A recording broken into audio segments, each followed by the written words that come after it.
Hello and welcome back to the channel. Now that Her Majesty the Queen has been interned and buried, the questions now arise of how King Charles will conduct his reign. So I wanted to explore that a little bit in this particular video, and I'm not going to be doing a presentation sort of thing like I normally do. I'm just going to talk through a topic that is quite important to me. And that topic is political neutrality. Now, as regular viewers of this channel will know, I identify myself as being politically neutral. I don't align to any political party. Now, I know what some people might say. They might point out that in many videos I do criticise the Conservative Party, and they would be correct. I do. And reasons for that are twofold. One is they are the party in charge in government. Therefore, they are the ones doing the activities that need to be talked about, need to be explained, and need to be criticised. The other reason is that there are some things you cannot be politically neutral about. I will come back more onto that theme further down in the video. But one thing I'll point out here as a professional negotiator is that it is my job on a daily basis to talk to people who are trying to prepare to negotiations and to act as a critical friend, shall we say, to provide constructive criticism. I jokingly often refer to this as fighting your own side. And this is not something that people are necessarily comfortable with. But I feel that is a very important part of any negotiation process. Because at the end of the day, you need to have a robust position that you need to argue for or defend when you're conducting a negotiation. And if the people on your own side go easy on you, don't point out all the flaws, don't argue, things from different angles, then that means the preparation going into negotiation isn't as good as it should be. So if you prepare hard and invite people to properly criticize your position, then that makes you a better negotiator when it comes to sitting around the table with the other side and trying to argue your position. But back to the point of political neutrality. I feel also as a negotiator, it is important to be as neutral as possible, because along with that neutrality comes objectivity. And this is one of the things that people slightly need to understand. It is subconsciously very hard to be objective if you are aligned to a particular position, whether that be religious, political, social, anything like that. If you have an investment in some kind of ideology, whatever that might be, then instinctively you have a need to defend it. Whereas if you deliberately take the policy of not aligning with it, it allows you to look at that particular issue from a variety of different angles, to see it from the other side, as it were. So that is why, for me, political neutrality is important. It allows me to do my job better. It allows me to provide more robust critical analysis. So let's turn to how the Queen has conducted her 72-year reign, because she has been famously politically neutral. And I have to admit, it is quite an incredible achievement. And in terms of 72 years, no one outside of her inner circle really knows what she thinks on many issues. Sure, they may have a sense of certain things, certain things that they believe she has an opinion on and what they might be. But she has very rarely voiced that opinion. And that is because right at the beginning of her reign, she took the decision that she was going to stay above politics. And that if she was unhappy with anything, her views would only ever be expressed in private. Now, for those who are not familiar with how the UK constitutional monarchy system works, the monarch grants the power of the state to the government, essentially. If you watched the clip about the Accession Council, which recently did that with King Charles, you see all of that in there. So to Queen Elizabeth, in her reign, she granted all the powers to her government. But what that means, every time a new law comes into being, the monarch has to sign that law.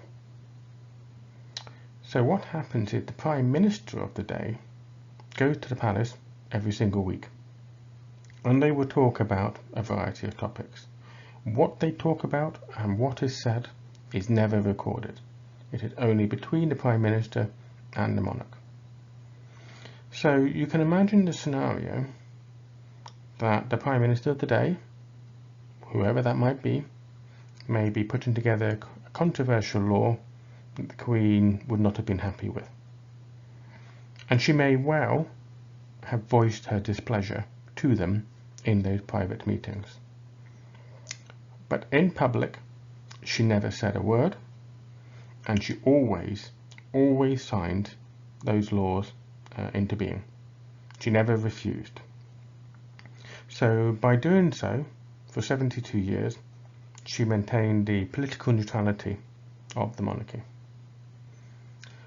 Now, I do respect what she has done in that context, but I also have certain issues with it. So let me give you perhaps a more daily example to explain, and this is important in a negotiation concept. You have to understand when you have to be neutral, but also when you have to take a position.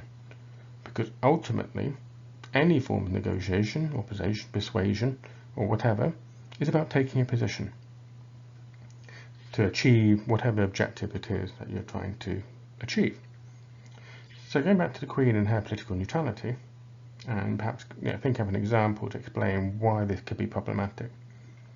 Think of a scenario where you're in the workplace. You're in an office, for example, and let's say you have people of ethnic minority working in your team. And let's say someone else in your team or in a neighbouring team racially abuses those individuals in front of you in the office. So the question arises, what do? You cannot be politically neutral about that racial abuse.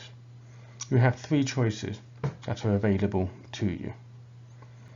You can challenge that, you can stand up, you can decide that you're not going to be involved at all, and you're going to pretend it didn't happen. And what you have to understand about that is that you are essentially enabling the abuse, you're enabling the racism. The other choice you can also take is that you can decide that it might be inappropriate to challenge, but your conscience does not say you should just ignore it. And so you may privately go to the individuals that were the victims of that abuse. You may offer your support, your encouragement, some comfort, and you may even send a complaint to management, for example. So you haven't directly challenged, but you haven't enabled, and you've done something that you feel is appropriate. So essentially those are kind of your three choices in that kind of scenario. Now coming back to the monarchy and political neutrality, let's say you've got a law in front of you that is going to treat ethnic minorities diabolically. It's going to make UK citizens worse off, it's going to make them poorer, it's going to kill them off, whatever it may be. And believe me, there are plenty of these examples that you can think of in history. And this is the problem I have with the Queen's neutrality, in that it is right that she was politically neutral, but it was wrong that in some ways she was an enabler of some of the worst excesses that all her past governments has done. Now, of course, people can argue that as a constitutional monarch, she has no genuine power to make any change. And that is constitutionally true, although not technically true.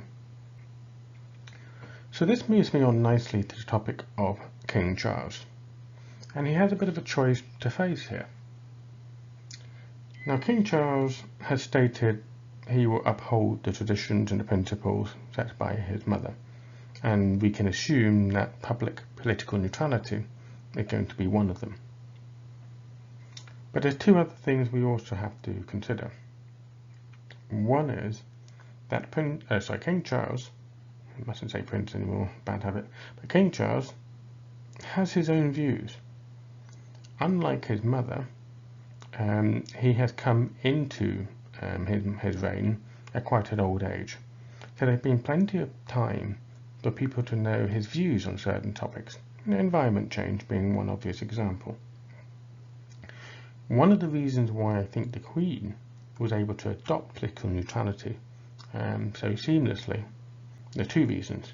One is she was young, so no one knew her views on any given subject. The other is that she took that position in an era where women's views were not respected as much as they should be, or as much as they are now.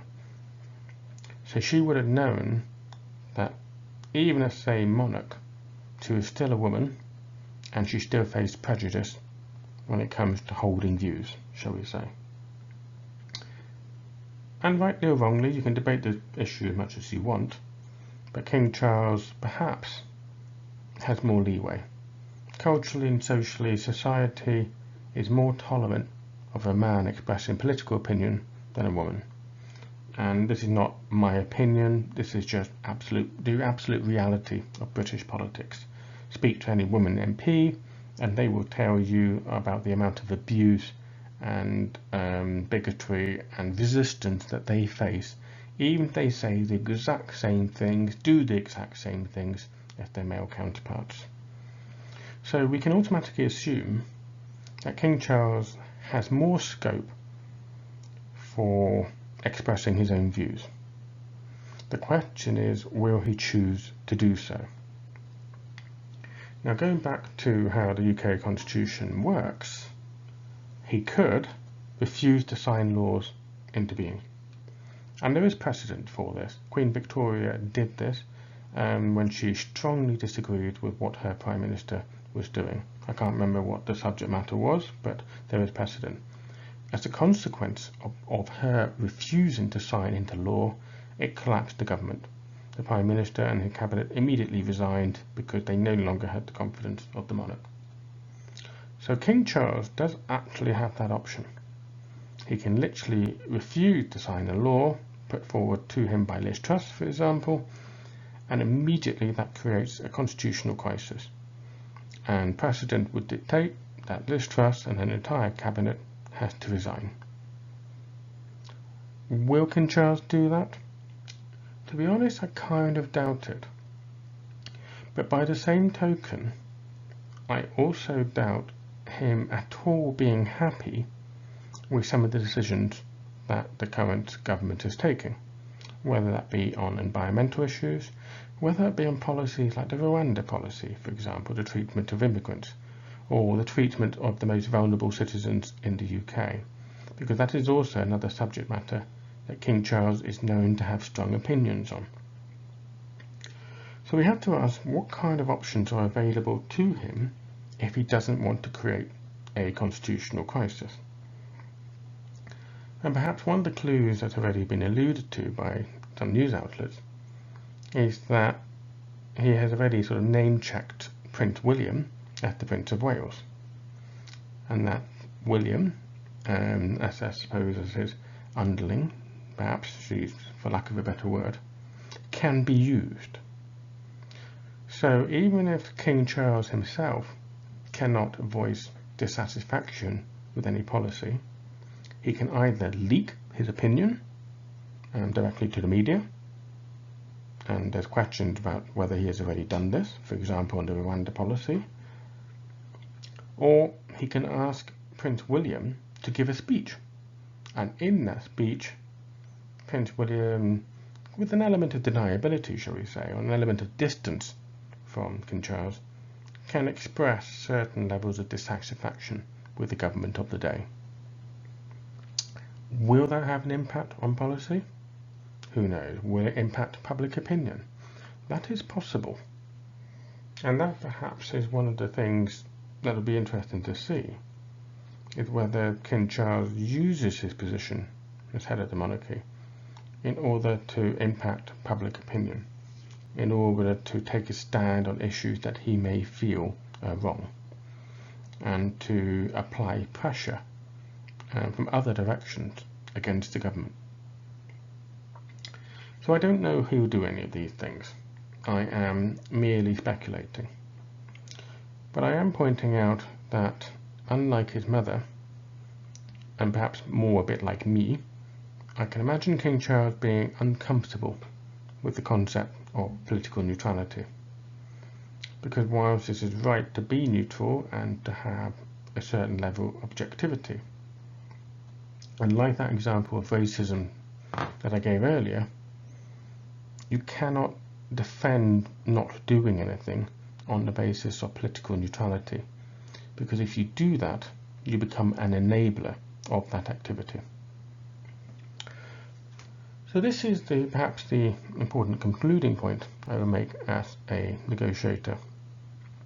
That when you're conducting any kind of negotiation, or whether you're influencing politics, politics is in itself a form of negotiation. You always try and give yourself as many angles, as many options as possible. So you will try to avoid committing to a position. You will try to gather as much information as possible, and you will try and get the other side to explain things more than you explain things. But there will come a point when you will have to state a position. And unlike King Charles, in negotiation you have to do so publicly. You have to state what your side's position is and what it is, whether the others, and you state it as a proposal, and you invite the other side to accept that proposal or to decline it or to counter-propose, essentially. So that is perhaps the lesson I kind of want to draw from this. And I want to point out as well that being objective about all the issues at hand is important, because many people can perhaps go into a negotiation with a little bit too much bias.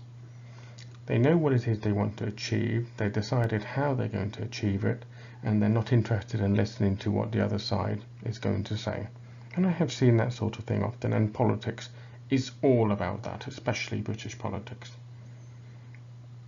And so maybe this is one of the strengths of the UK constitutional monarchy system, that it acts a little bit like a mediator, sits above the fray, and points out the certain issues that need to be addressed, and makes the other side realise the merits of the arguments both ways, and that their position need to be tempered perhaps by reality or certain consideration.